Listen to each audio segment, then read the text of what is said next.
दोस्तों नमस्कार। तो आज हम बात करने वाले हैं इस देश की समस्याओं की। क्या ये देश समस्याओं से घिर चुका है, और घिरा है तो किस लिए घिरा है, इसकी चुनौतियां क्या है और इसको आगे बढ़ने का तरीका क्या है। कहीं न कहीं ये देश डूब चुका है कुछ बुराइयों में और कुछ परेशानियों में, जो कि आज हम आप और जानते हैं कि इस देश में किस तरीके से सत्ता पाकर लोग बैठ जाते हैं और वह कार्य नहीं करते जो उनको इनसे जनता को उम्मीदें रहती हैं। और जो देश कहता है, और जनमत संग्रह तो हो नहीं सकता इस देश में कानून बनने के लिए, लेकिन हमारे द्वारा कुछ सांसद भेजे जाते हैं लोकसभा में, राज्यसभा में, जिसके कारण वहाँ पर जो कि वह कानून बनाए और देश की जनता के लिए कुछ जीने चुने कानून बना सकें, जिससे ये देश और देश की व्यवस्थाएं चल सकें। लेकिन वह देश की व्यवस्थाएं उस तरीके से नहीं चल रही हैं। जी हाँ दोस्तों, आज हम बात करने वाले हैं कुछ नियम कानूनों की, और नियम कानून इस देश में और उसकी समस्याओं की, और जो समस्याएं कहीं न कहीं इस देश को भुला दी गई हैं, और इस देश की जनता इस बात को कई प्रकार से सोच नहीं पा रही है कि इस देश के कानून किस तरीके से बनाए गए हैं, और क्या भारत के जो लोग हैं वो टैक्स इस तरीके से दे रहे हैं और लगातार टैक्स दिए पड़े हैं, लेकिन उनके समस्याओं का हल नहीं हो रहा है।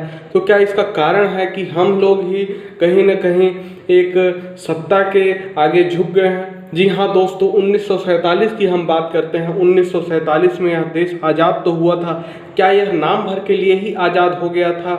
इस पर हमको सोचने की आवश्यकता है, क्योंकि कहीं न कहीं उसके जो उससे 1947 से पहले के कुछ कानून हैं वो भी हम पर थोपे गए हैं, और उसके ज़्यादातर हमारे संविधान में 80% कुछ बातें वही हैं, वही एक्ट है, वही पुलिस एक्ट है, और वही कुछ कानूनें हैं, वही कोर्ट है, वही काला लिवाज है, और वही सब कुछ है, बस चेहरे बदल गए हैं। कुछ इस तरीके से हम कह सकते हैं दोस्तों कि इस केवल चेहरे बदल जाने से कानून नहीं बदल जाता, संविधान नहीं बदल जाता।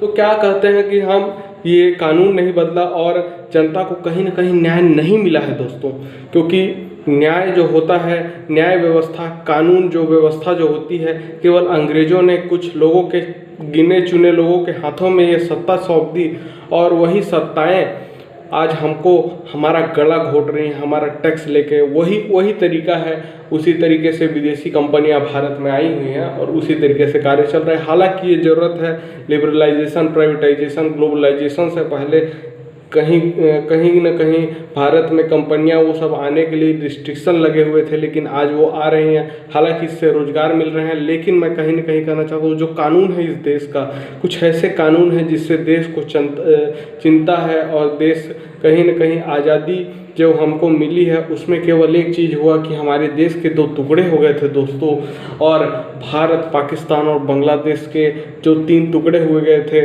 और जो दो देश बने वो इस्लामिक राष्ट्र कहलाए, और ये भारत वही थोपा हुआ, वही संविधान, वही पलटकर इस देश में थोप दिया गया दोस्तों। तो क्या कहीं न कहीं हमको इससे जख्म मिला है। जहाँ जहाँ हमने स्वतंत्रता से कुछ पाया है तो हमने अपनी ज़मीन खोई, और हमारे अपने भाई भी खोए, और कई इसमें लाखों लोग मारे गए दोस्तों। 1 करोड़ से लोग 1 करोड़ लगभग लोग इसमें मारे गए। तो क्या इसमें कामयाबी कही जा सकती है किसी प्रकार की? और क्या इस देश में कहीं न कहीं राजनीतिक जो सत्ताएं आई हैं वो अपनी रोटी पोकर वापस फिर चली गई हैं अपने रास्ते? और जहाँ तक बात है, एक पार्टी आती है और वह 54 साल इस देश पे राज करती है और वह कुछ कर भी नहीं पाती है। तो दोस्तों बात यही है इस देश की संविधान के बारे में, और इसलिए हमें लगातार अपनी राजनीतिक जो भी हमको शक्तियाँ मिली हुई हैं उसका उपयोग करके केवल एक बैल की तरह हमें टैक्स, और हमें गधों की तरह टैक्स नहीं भरना है। केवल हमारे इस देश को, सत्ताओं को जागरूक भी कराना है कि वो हमारे लिए कानून बनाए। हमने उन्हें चुना है तो वो हमारे लिए कानून बनाए। इसी के लिए मैं कहना चाहता हूँ दोस्तों, जागरूक बने। देश और राष्ट्र हमारा है, ना कि कुछ पार्टियों का, ना कि उनको खाने के लिए और खिलाने के लिए कोई चीज़ की ज़रूरत नहीं है। हमारा राष्ट्र है वो, और हमें ही ध्यान रखना होगा कि वो किसके हाथ में जाएगा, और उन्हें इस भारत की शक्तियों को आर्थिक, राजनीतिक और सांस्कृतिक रूप से उसको आगे बढ़ाना है दोस्तों। कहीं न कहीं ये राष्ट्र राष्ट्र हमारा है और हम इस राष्ट्र के हैं, तो इस राष्ट्र को जागृत करना हमारा कर्तव्य है।